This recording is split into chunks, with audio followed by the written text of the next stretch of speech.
semināra galvenais tāds mērķis vai nosacījums ir Jelgavā vai tā apkaimē rast iespēju jauniešiem vai arī jau pieredzējušākiem cilvēkiem iespēju tiesāt, mācīties tiesāt basketbolu, jo pats esmu tiesnesis ilgus gadus un saskaros arvien vairāk un vairāk ar tādu nosacītu problēmu, ka ļoti grūti ir atrast pirmkārt tiesneši, kas vispār grib tiesāt un grib mācīties tiesāt, un otrkārt arī cik kvalitatīvi vai nekvalitatīvi viņi ir. Kaut arī Jelgavas čempionātā ir ļoti grūti nosekt spēles visas ar kvalitatīviem tiesnešiem.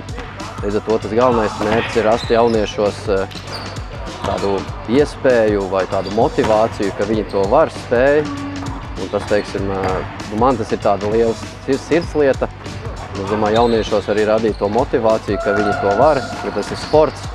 Tā ir tāda laba laika pavadīšana, un tāpat laikā var arī nopelnīt kādu naudiņu. Protams, sākumā tā var būt arī kaut kāda tāda simboliskāka, bet arvien vairāk attīstoties, ceļot savu kvalifikāciju, analizējot sevi, mācīties, sevi attīstīt, tā kā ir iespēja izaugt par starptautisku tiesnesi, sākumā Latvijas līmenī, pēc tam jau Eiropā un tā tālāk. Tā kā ir arī tādi daudzi kolēģi, tā kā, tas jau viņiem kā pamatdarbs, tā kā es domāju, tas tāds stūrakmens jauniešos radīt savu tādu patstāvību un vēlmi varbūt nopelnīt un labi izskatīties un tādu sportisku dzīves stilu piekopt.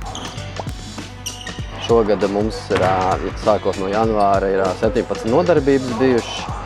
Sākumā, teorētiski mēs tur mēģinām tikties vienreiz 2 nedēļās. Protams, vasaras brīvlaiks ir vasaras brīvlaiks, kur visi, gan jaunieši, gan es atpūšos.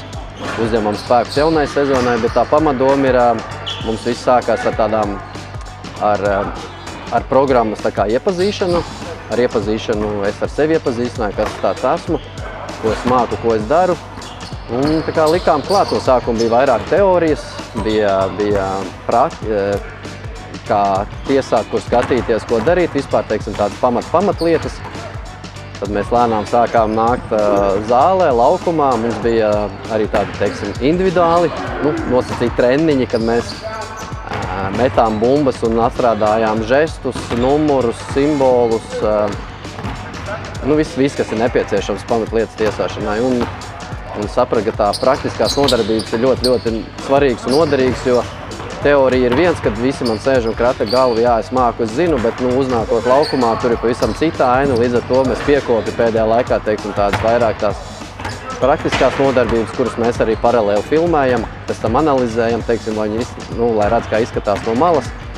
Tā liekam klāt, tā kā redzēs, kā tas nākošais gadu izvērtīsies, bet es esmu sapratis, ka praktiskās nodarbības, teiksim, tāds pamatpunkts pagaidām, pie kā es mēģinu pieturēties un arī cik es runāju ar jauniešiem, tā kā viņi arī vairāk tad mēģina būt laukumā, lai tā pieredze un praksa sāk kaut kādā līmenī vairākā vai mazākā krāties.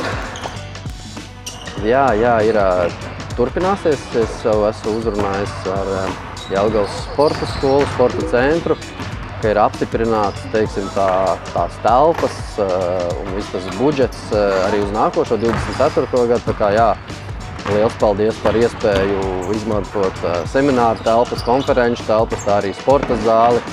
Paldies komandām par piekrišanu pasparingot, kā teikt. Arī, es domāju, jauniešiem tā ir liela pieredze pret pieredzējušākiem uzspēlēt, arī tāpat tiesnešiem.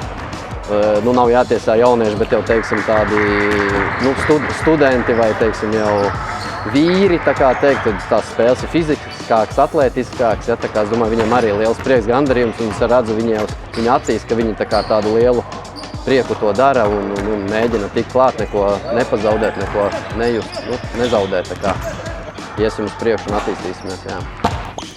Jā, droši ir mani kontakti norādīti, gan telefons, gan e-pasts, var droši zvanīt, man ir jau kas raksta, interesējās, tā kā ir gaidīts jebkurš, ik viens, nav mums tur ierobežojumi, it kā mums ir nosacīti, tā kā vecuma ierobežojums, bet man ir liels pulks līdz tiem 14 gadiem, tā kā, ja ir kādam interese, gribēšana vai kaut vai pamēģināt, paskatīties, kā tas ir, jo, teiksim tā, skatīties televizorā vai tribīnēs ir viens, bet atrasties šeit, ātrumā, stresā, varbūt kaut kāda adrenalīnā, tas ir pavisam cits. Un, ja to izbaudi, tad ir tiešām liels skaidrs tiesāt basketbolu un uztver to kā tādu dzīves stilu un iet uz priekšu un attīstīties.